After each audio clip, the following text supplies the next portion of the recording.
Buenas tardes a todos. Vamos a comenzar la sesión prevista para el día de la fecha, ¿verdad? Primeramente vamos a hacer un review de lo que hemos avanzado, ¿verdad? Algo rápido, como una especie de repaso nomás, ¿verdad? Entonces vamos a mirar un poquito, vamos a entrar a nuestra aula virtual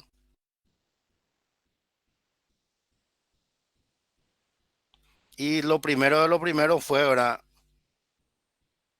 La primera sesión en donde utilizamos este material.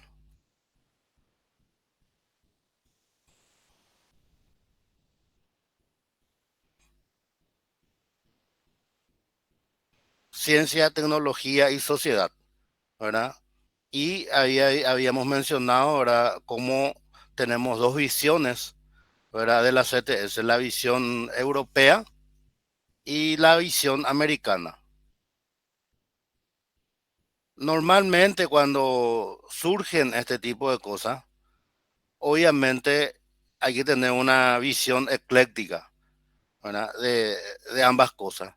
¿Y en qué consiste tener una visión ecléctica? Y estudiar bien cada una de las teorías y de cada una de ellas tomar, ¿verdad?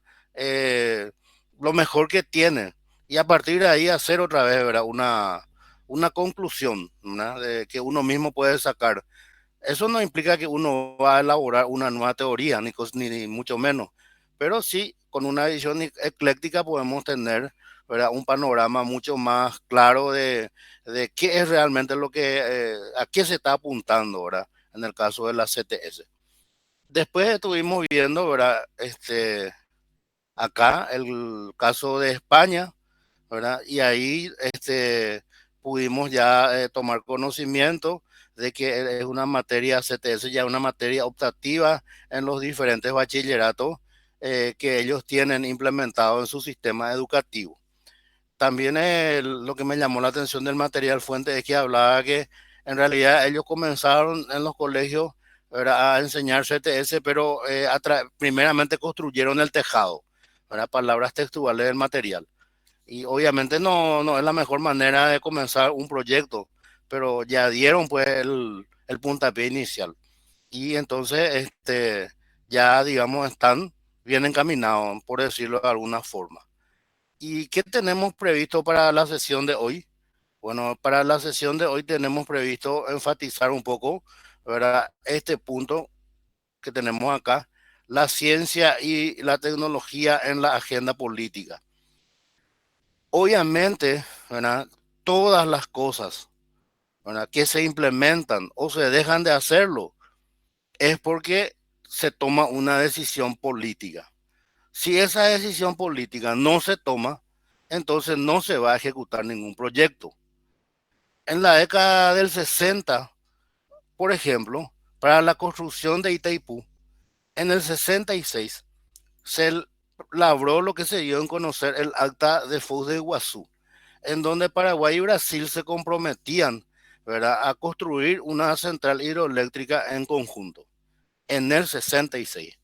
En el 68 Paraguay, ¿verdad?, inaugura su primera y hasta ahora única central hidroeléctrica, que fue, ¿verdad?, Acaragüe, financiado por el Banco Interamericano de Desarrollo. Y el Tratado de Itaipú se firma en 1973 y como un gesto de amistad, entre comillas, Brasil devuelve, ¿verdad?, algunos trofeos de guerra que se habían llevado de acá eh, durante la guerra de la Triple Alianza. Ya que estamos hablando del tema, pero sin ánimo de salir fuera de contexto, es una verdadera pena que nos hayan devuelto aquella vez un arma de guerra que nosotros fabricamos en Urucuy, ¿verdad?, donde teníamos una fundición de hierro y es lo que se conoció con el nombre del cañón cristiano. Se le llamó así porque el cañón, ¿verdad?, se fabricó en base a las campanas que se utilizaban en las iglesias. Pesaba 10 toneladas y era el único cañón que podía hacerle algún tipo de daño a los poderosos acorazados brasileños. todos los demás cañones que teníamos no le hacían nada, ¿verdad? A sus embarcaciones, a las que tenían casco de hierro. Y eso está, ¿verdad? Lastimosamente, sin ser devuelto en un museo de Río de Janeiro. Un comentario al margen. Ahora sí, vamos a centrarnos ya, ¿verdad?, en la ciencia y la tecnología en la agenda política. Pero, ¿verdad?, antes de comenzar, hay que tener bien claro siempre que todo gira justamente en base a la agenda política, a las decisiones políticas. Estuvimos hablando, ¿verdad?, antes de comenzar la sesión, que inicialmente la Unión Soviética le llevaba la delantera a los Estados Unidos en la carrera aeroespacial. Y tal es así que en el 61 los soviéticos ya lograron poner, ¿verdad?, en órbita una nave en donde por primera vez no iban, ¿verdad?, animales, sino ya iba un astronauta llamado Yuri Gagarin, ¿verdad? Y entonces eso hizo que se produjera una reacción, ¿verdad?, en Estados Unidos. En ese entonces el presidente era John Kennedy, y él tomó una decisión política. ¿Y cuál fue la decisión política? Y él dijo, antes de que termine la década, debemos lograr que podamos llegar a la luna y devolver sanos y salvos a nuestros astronautas. John Kennedy después fue asesinado, no pudo ya ver, ¿verdad?, el final de su proyecto, y esto, ¿verdad?, digamos, se dio en el mundo real en 1969, cuando el Apolo 11 llega a la luna. Ahora entonces vamos a continuar y vamos a focalizarnos ya en lo que tenemos previsto para hoy. Ciencia, tecnología y sociedad. La ciencia y la tecnología en la agenda política.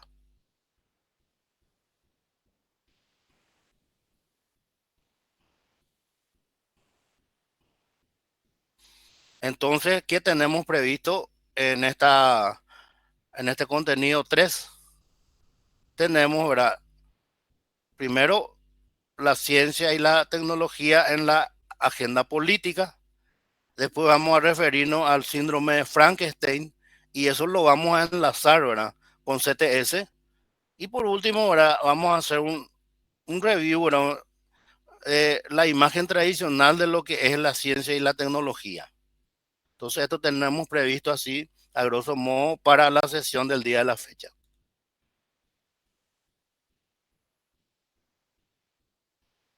Comenzamos con lo siguiente. Profe, ¿Sí? yo no sé si yo nomás no veo. En la clase no se va a grabar. Se está grabando en otro Ah, dispositivo. ya, perdón, perdón. No, mira que es muy pertinente la pregunta que hiciste, ¿verdad? Resulta ser que ya no tenemos habilitado la opción de grabación en nuestro Meet, ¿verdad? Entonces se está grabando a través de otro dispositivo que después vamos a alzar en nuestra aula virtual. Gracias, profe. Sí, sí, muy pertinente la pregunta que hiciste, ¿verdad? Y implica que estás, ¿verdad?, enganchado, tomando nota, ¿verdad?, de todo lo que estamos diciendo y todo ese tipo de cosas, lo cual creo que amerita ya un bono de 50 puntos entre paréntesis. Bueno, vamos a continuar, chicos. Entonces tenemos Congreso Mundial sobre la Ciencia en Budapest, ¿verdad? Y eso se llevó a cabo en 1999. Tenemos acá, ¿verdad?, el logo de lo que fue ese congreso. ¿Y qué es lo que sucedió ahí? Y vamos a ir desmenuzando. Un buen modo de destacar la importancia que la ciencia y la tecnología tienen en la sociedad contemporánea es a través de un significativo testimonio. El Congreso Mundial sobre la Ciencia, celebrado en Budapest, Hungría, en junio-julio de 1999 y convocado por la UNESCO y el Consejo Internacional para la Ciencia, ICSU. Las naciones del planeta se reunían por vez primera para hablar exclusivamente de la ciencia y de su papel en el mundo actual. ¿Cómo era el contexto mundial en el 99? Había una única superpotencia en ese momento que tenía la hegemonía mundial, que eran los Estados Unidos. La Unión Soviética había desaparecido, se desintegró, ¿verdad? Y de ahí salieron varios países, ¿verdad? Los tres primeros en declarar su independencia fueron Lituania, Estonia y Letonia, que habían sido luego ya países independientes que después nomás cayeron bajo la órbita soviética. No conformes con eso, ¿verdad? Estos tres países enseguida se alinearon a favor de la OTAN, la Organización del Tratado de Atlántico Norte, que era sigue existiendo la OTAN, es una organización militar, ¿verdad? En donde están incluidos Estados Unidos y las potencias occidentales, ¿verdad? Tales como Inglaterra, Francia, Italia, Alemania, ¿verdad? Es para defensa y ataque del bloque. ¿Contra quién? Y contra la Unión Soviética, que respondió en su momento creando lo que se llamó el Pacto de Varsovia, que era lo mismo que la OTAN, pero para países comunistas, ¿verdad? Digamos, el accionar más importante, entre comillas, que tuvo, ¿verdad? El Pacto de Varsovia fue justamente, ¿verdad? Cuando en uno de los países que formaba parte de la, de lo que se llamó la Cortina de Hierro, en la década del 50 ya había intentado separarse del bloque y entonces ahí el Pacto de Varsovia actuó y aplastó esa movilización. Y que si no estoy trascordado, fue justamente en Hungría donde había surgido ese movimiento independentista, entre comillas. Este tema de, ¿verdad? De la OTAN y la Guerra Fría se está reviviendo otra vez de a poco en este momento, porque existe un país independiente, ¿verdad? Ucrania, que tiene frontera común con la Unión Soviética, que también quiere incorporarse a la OTAN. Y ahí es donde Rusia se siente ya amenazada por tener cerca de su frontera, ¿verdad? Países que están, digamos, en el otro bloque, ¿verdad? En la OTAN. Y se habla, estamos reviviendo los términos, los tiempos de la Guerra Fría, porque se está hablando de una posible invasión de la Federación Rusia, ¿verdad? A Ucrania. Y con relación a Ucrania y Rusia, ellos son como primos hermanos étnicamente.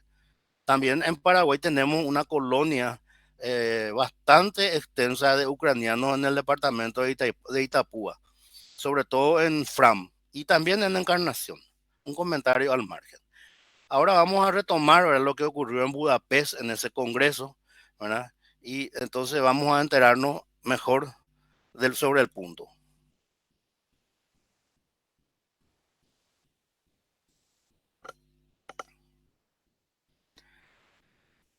Aquello fue en su momento, ¿verdad? Apoteósico, digamos. Imagínense, estuvieron ahí premios Nobel, ¿verdad? Participaron 150 países y representantes de numerosas asociaciones científicas y organizaciones relacionadas con la ciencia. El evento se cerró con la aprobación por el plenario de una declaración sobre la ciencia y el uso de conocimiento científico, así como del desarrollo de ese documento en una agenda para la ciencia, o sea, un marco de acción. El tema estrella del Congreso y de la propia declaración era articular y consensuar un nuevo contrato social para la ciencia, cosa que hasta ahora no se ha logrado, ¿verdad? Entre paréntesis. Pero por lo menos ya hubo un intento en el 99.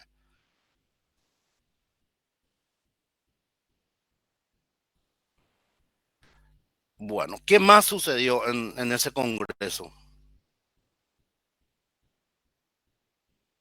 El contenido de los documentos aprobados y los temas tratados en Budapest son de una extraordinaria importancia en el mundo contemporáneo. Problemas y desafíos como el de la responsabilidad social de los científicos y tecnólogos. Ya se está hablando hoy día acá en Paraguay justamente de la responsabilidad social de las empresas. Algunas ya lo están aplicando, ¿verdad? Y están haciendo, ¿verdad? Una serie de acciones, ¿verdad? En beneficio de la sociedad en general. También se trató sobre el papel del Estado en la financiación de la ciencia. Eso es algo fundamental, ¿verdad? Sobre todo en los países latinoamericanos. Ahora, en los países norteamericanos sí, normalmente Y ahora, las investigaciones no, por lo general son llevadas a cabo, ¿verdad?, por el sector privado. Y así tenemos, por ejemplo, el caso de Apple, que es la empresa que en este momento más valor tiene en la bolsa de valores. ¿Qué más se trató en eso? ¿Verdad? En ese congreso, la reorientación de las prioridades de investigación, ¿verdad?, hacia las necesidades reales de la población, las profundas asimetrías en los sistemas de I más D, ¿verdad?, que significan investigación y desarrollo de diversas naciones y regiones, la integración de las mujeres y grupos sociales desfavorecidos en los sistemas de investigación, la actitud ante otras formas de conocimiento no asimiladas por la ciencia occidental, los cambios en la educación científica y los modelos de comunicación de la ciencia. Bueno, con relación, ¿verdad?, al tema, ¿verdad?, de las mujeres, bueno, es digno y loable de destacar a nivel de nuestra querida ¿verdad? Por primera vez en su historia, ¿verdad?, tiene una rectora. Por primera vez en su historia, Politécnica tiene, ¿verdad?, una decana. Y eso evidentemente son pasos muy importantes que dio la demostrando, ¿verdad?, cómo se va adaptando a los cambios, a los tiempos, a las nuevas necesidades del país, ¿verdad? Significa ya un cambio, una apertura, ¿verdad?, en la forma de pensar de la en forma institucional. Por mencionar nomás, ¿verdad?, un ejemplo.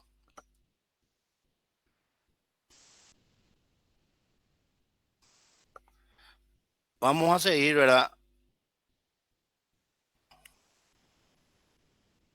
A ver qué pasó acá. Ahí está. Bueno, un pequeño problema técnico. Pero vamos a seguir. Acá está. El Congreso de Budapest es un esfuerzo más para hacer frente a uno de los problemas principales a los que se enfrenta nuestra sociedad de fin de siglo. ¿Y cuál es?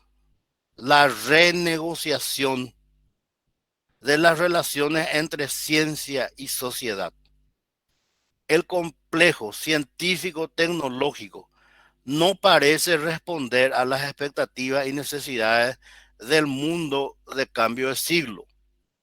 Se trata de un problema complejo con dimensiones académicas, ético-políticas, económicas y educativas. Un problema realmente difícil de exagerar, dada la extraordinaria relevancia que ha adquirido la ciencia y la tecnología en el mundo actual. Justamente cuando se iba a llegar, estábamos en el 99, saliendo un poco fuera del contexto del Congreso de Budapest, estábamos en el 99 y empezó a haber como una psicosis en el ámbito de la informática, porque había gente, ¿verdad?, que lanzaban, ya había fake news cuando eso, pero era a nivel de radios o como decimos en forma folclórica. Y había un sector, ¿verdad?, de gente que decía que las computadoras iban a colapsar al ingresar al año 2000, porque el código de programación, ¿verdad?, que se tenían inserto, ¿verdad?, dentro de las mismas, ya era un código que obsoleto y que no estaba preparado para absorber eso. Toda esa problemática se conoció con el nombre de Y2K, o bueno, dicho de otro modo, es Y2K en este momento, ¿verdad? Pero para nosotros lo que estamos en el modelo del viejazo es Y todavía, ¿verdad? Nos cuesta un poco adaptarnos, ¿verdad?, a la nueva terminología de lo que es el Y. Al final, ¿qué sucedió? Nada, absolutamente nada. Llegó el año 2000, ninguna computadora colapsó. Incluso se llegó a temer, ¿verdad?, que colapsaran los equipos informáticos de la central de Itaipú, ¿verdad? Y respiramos hondo, entre comillas, cuando llegamos a las 11 de la noche, estando todavía nosotros en 1999. ¿Por qué respiramos hondo? Porque en Brasil ya eran las 0 horas, teníamos una hora menos nosotros. Y ahí no pasó absolutamente nada. Entonces, bueno, ¿verdad? Es un comentario al margen de lo que estaba, ¿verdad? Bajo qué contexto estábamos en el 99. Profe, Señor, vos compraste vela también para aprender ese día. eh, Había gente que compraba vela, sí, que prendía todo sí, para... sí, Rezaban. así mismo fue, Todo así un mismo, tema, fue. Yo sí, todo recuerdo un todavía. tema fue, todo un tema fue, sí, todo Sí. un tema fue, así mismo. Había gente que decía que se iba a cortar el servicio de energía, en fin, muchas cosas. Muy bien. Entonces, siguiendo ahora con el Congreso, es también un tema que ocupa el centro del interés académico de los recientes estudios de CTS, conocidos asimismo como estudios sociales sobre ciencia y tecnología. Los estudios CTS que estuvieron presentes en la reunión de Budapest constituyen un joven y pujante campo de trabajo centrado en la comprensión de los aspectos sociales de la ciencia y de la tecnología.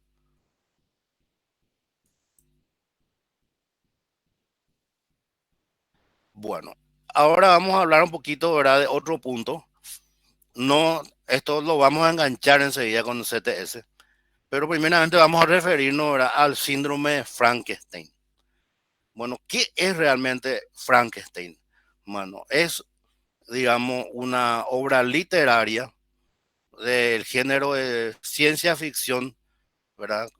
Con un poco mezclado, ¿verdad?, con suspenso y terror, que se publicó en 1818, ¿verdad? ¿Y en qué consiste eso? Bueno, también es una obra literaria que se llevó al cine en varias versiones, pero ustedes saben que cuando se lleva al cine a lo que se escribió en un libro, ¿verdad?, los directores y los guionistas se toman muchas libertades y cambian muchas cosas de lo que realmente está en el libro. Por eso, inclusive, la Academia de Hollywood estableció ahora un Oscar, ¿verdad?, desde hace un tiempo, que es mejor adaptación de un libro, ¿verdad?, al cine, ¿verdad? Es un premio también que se está ahora otorgando, ¿verdad?, a los cineastas. ¿Y qué es lo que podemos decir de de Frankenstein?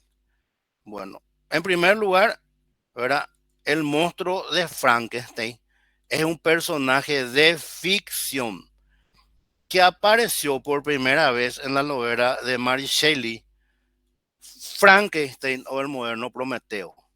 Se trata de un ser creado a partir de partes de diferentes cadáveres, al cual le es otorgada la vida por el doctor Víctor Frankenstein durante un experimento. Entonces, ese monstruo nunca tuvo un nombre, ¿verdad? Nunca tuvo un nombre. Por eso, ¿verdad?, se le conoce, es Vox Populi. Ahora que la gente dice, sin tener también argumentos, vos sos como el doctor Frankenstein, porque le creaste al monstruo que luego acabó contigo, ¿verdad? Ese es comentario que se dice siempre.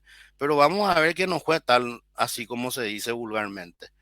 Ocurre lo propio cuando hay gente que dice, ladran Sancho, señal que cabalgamos. Y le atribuyen la frase, ¿verdad?, a Cervantes en el libro, ¿verdad?, El ingenioso hidalgo Don Quijote de la Mancha.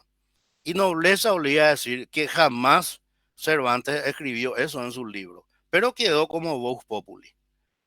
La misma cosa entonces es con el tema del doctor Frankenstein.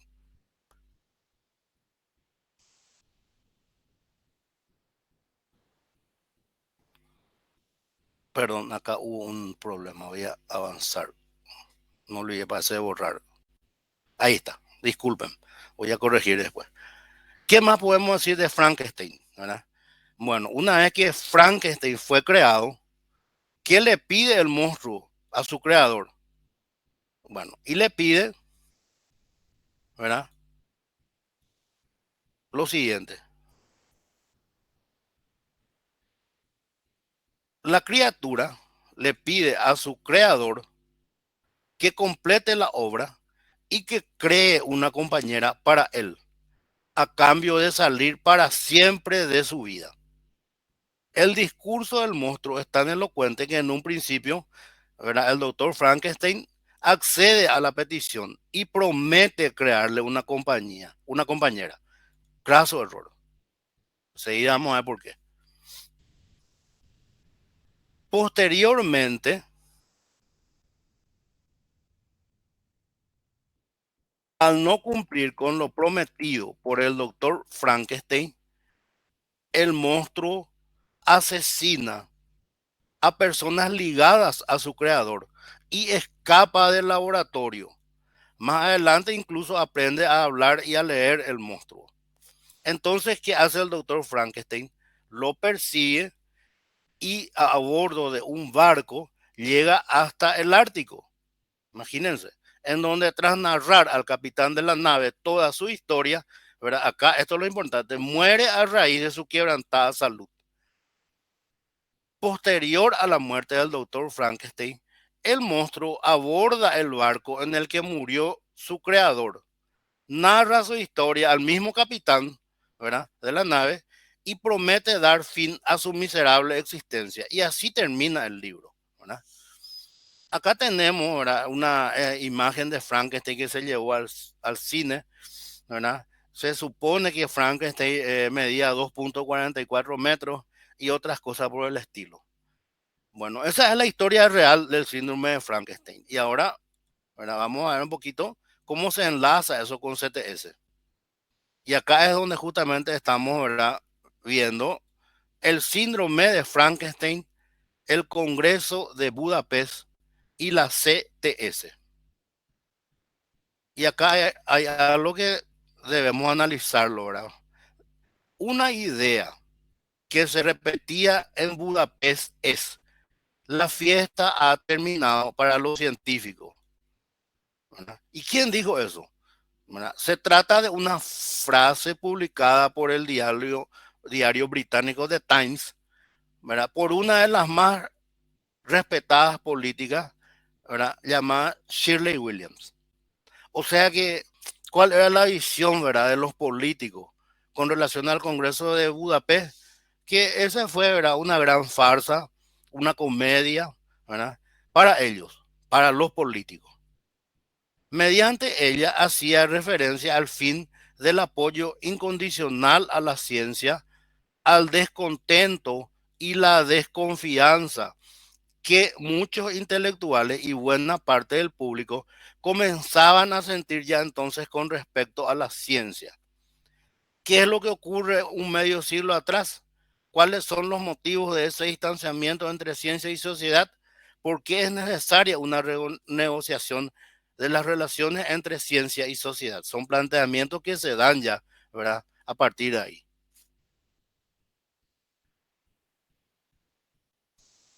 El síndrome de Frankenstein, ¿verdad?, estamos rememorando otra vez, hace referencia al temor de que las mismas fuerzas utilizadas para controlar la naturaleza se vuelvan contra nosotros, destruyendo al ser humano.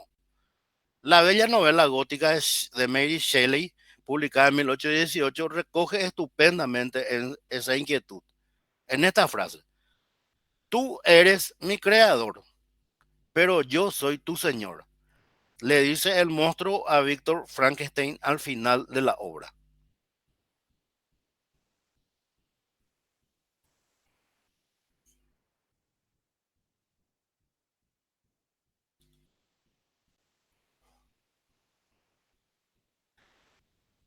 En efecto, sobre el trasfondo del tradicional optimismo acerca de las potencialidades de la ciencia respecto al progreso social y la confianza ciega que la palabra ciencia solía evocar en políticos y ciudadanos, una actitud crecientemente crítica y cautelosa con la ciencia y la tecnología comienza a extenderse en las sociedades occidentales de los años 60 del pasado siglo, en una actitud alimentada por catástrofes relacionadas con la tecnología, como los primeros accidentes nucleares o envenenamientos farmacéuticos masivos que tienen lugar en los años 60 y 70, así como por el desarrollo de movimientos sociales contraculturales, críticos con el industrialismo y el Estado tecnocrático de los años 60.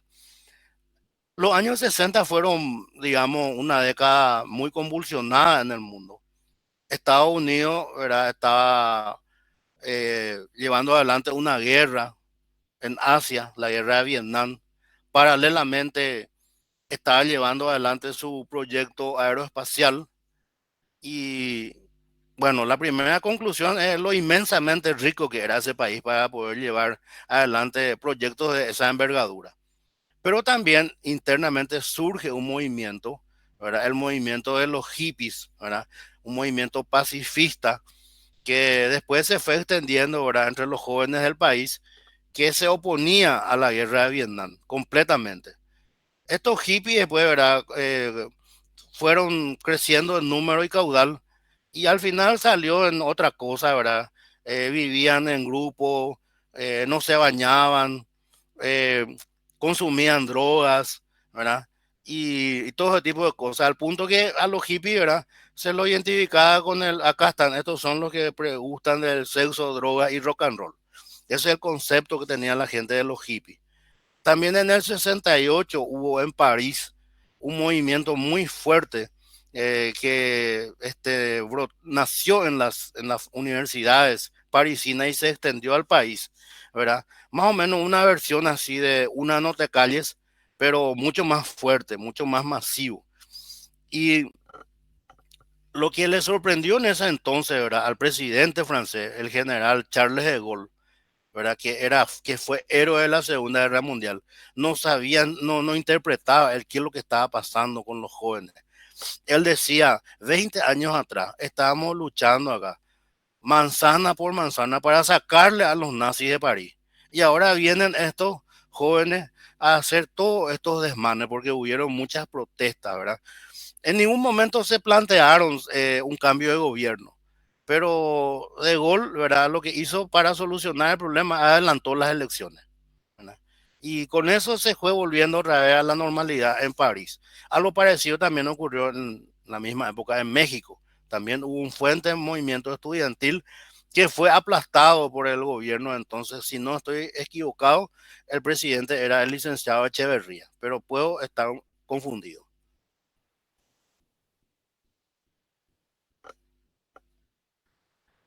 Muy bien. El síndrome de Frankenstein, ¿verdad? El Congreso de Budapest y la CTS.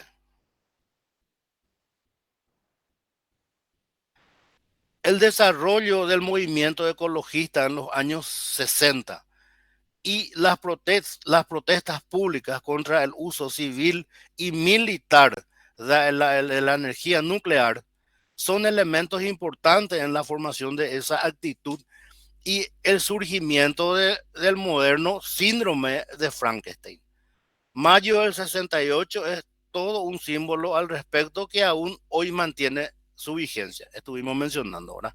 Por su parte, las nuevas tecnologías como la biotecnología, la nanotecnología o las tecnologías informáticas tienden a ocupar hoy el centro de atención pública respecto a los riesgos y peligros potenciales de los productos científicos tecnológicos. Bueno, con relación a la biotecnología también tiene su lado bueno y su lado malo. Ahora, con la biotecnología es posible, por ejemplo, en el primer mundo, hoy día hacerse estudios para saber si una persona tiene un determinado gen que luego se puede convertir en un potencial cáncer, ¿verdad? Son estudios caros todavía que no están al alcance de la mayoría de la población con relación a la nanotecnología y eso gracias a la nanotecnología tenemos nuestros celulares, ¿verdad? Porque nanotecnología consiste en reducir el tamaño, ¿verdad? De los aparatos electrónicos. Y la informática es algo, ¿verdad? Que ya vino para quedarse. Eh, un mundo sin informática ya es imposible hoy en día.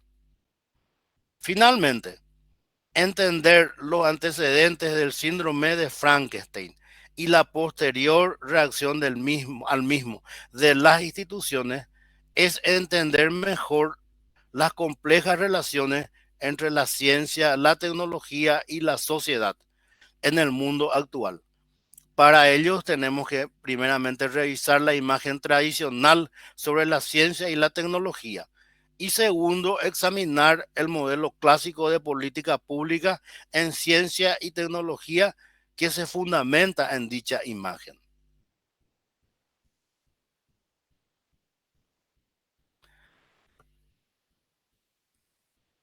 La concepción clásica de las relaciones entre ciencia, tecnología y sociedad es una concepción esencialista y triunfalista. Todavía está presente con frecuencia en diversos ámbitos del mundo académico y los medios de divulgación.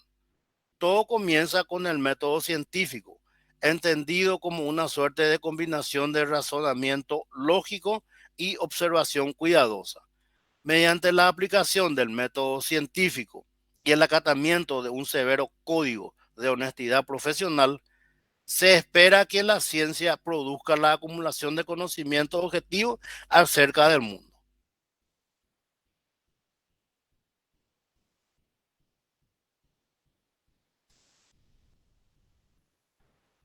Ahora bien, se nos advierte en esta visión clásica que la ciencia solo puede contribuir al mayor bienestar social si se olvida de la sociedad para buscar exclusivamente la verdad. Es decir, la ciencia solo puede avanzar persiguiendo el fin que le es propio, el descubrimiento de verdades sobre la naturaleza, si se mantiene libre de la interferencia de valores sociales por beneméritos que estos sean. Análogamente, solo es posible que la tecnología pueda actuar de cadena transmisora en la mejora social si se respeta su autonomía, si se olvida de la sociedad para atender únicamente un criterio interno de eficacia técnica. Ciencia y tecnología son presentadas así como formas autónomas de la cultura, como actividades valorativamente neutrales, como una alianza heroica de conquista de la naturaleza.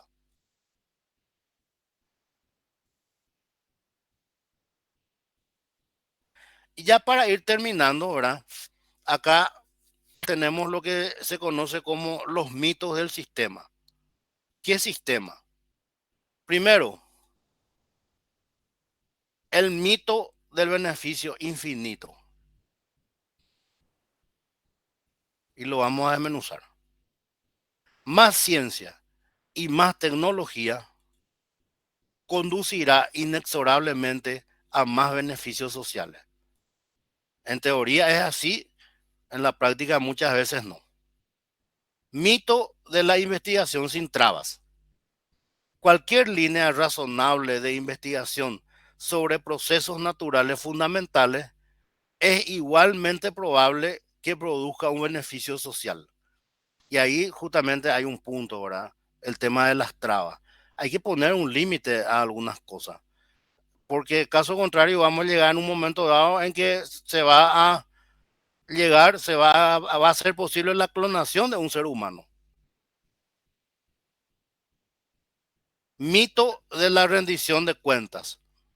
El arbitraje entre pares, la reproducibilidad de los resultados y otros controles de la calidad de la investigación científica dan cuenta suficiente de las responsabilidades morales e intelectuales en el sistema investigación más desarrollo.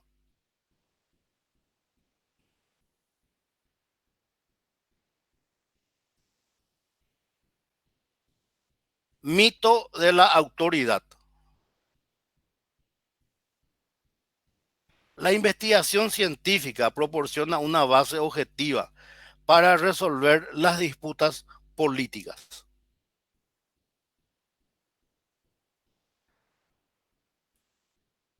Mito de la frontera sin fin. El nuevo conocimiento científico generado en la frontera de la ciencia es autónomo respecto a sus consecuencias prácticas en la naturaleza y la sociedad.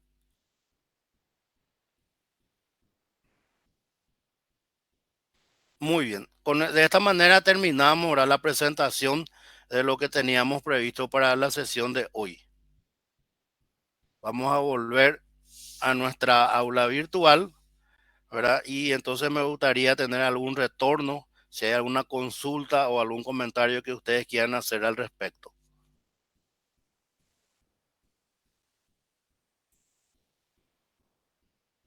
Ustedes tienen la palabra, chicos, antes de ir levantando la sesión.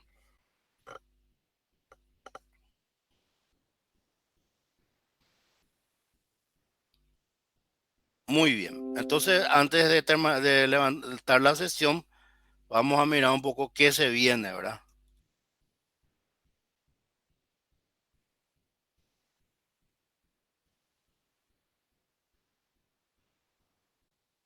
Bueno, vamos a irnos a nuestra aula virtual, ¿verdad? Estamos terminando la primera semana de nuestra clase. Hemos encarado esto, ¿verdad? Estos 3 puntos fundamentales. Y entonces ahora vamos a preparar lo que sería nuestro primer cuestionario. Para responder ese cuestionario, entonces debemos enfocar nuestra atención en este material, ¿verdad? Va a ser un cuestionario breve en donde vamos a tener un método de navegación simple, libre. Eso implica que ustedes pueden ir viendo uno a una las preguntas. Vamos a usar dos herramientas nomás, verdadero o falso y selección múltiple. Y eso va a estar disponible a partir del domingo y van a tener una semana para que vayan respondiendo. Vamos a tener 3 cuestionarios de 20 puntos y un cuestionario, va a ser sumativo, ¿verdad? Y un cuestionario final de 40 puntos que va a abarcar todo lo desarrollado en el curso, ¿verdad? Esa va a ser la metodología que vamos a emplear. Y muy bien, antes de levantar la sesión, entonces, ¿hay alguna duda, alguna consulta, chicos? Estoy a su orden y a su disposición.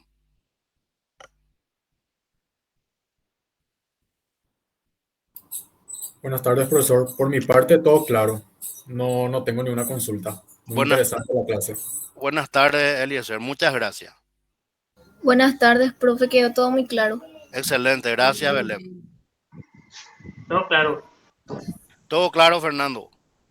Todo muy claro, profe. Genial. Gracias, Fidel. Gracias, Fidel. Y bueno, ¿algún otro comentario, chicos, antes de finalizar la sesión?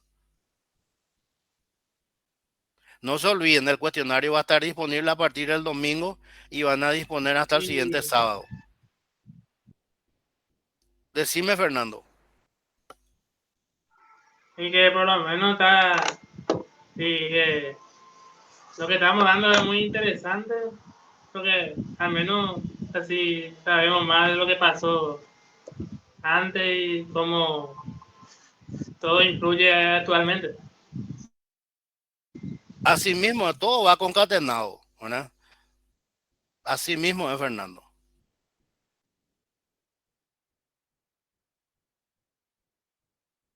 Perdón, si ustedes no tienen objeciones, entonces levantamos la sesión. Feliz fin de. Igualmente, profe. Y, profe, realmente Nos vemos el lunes.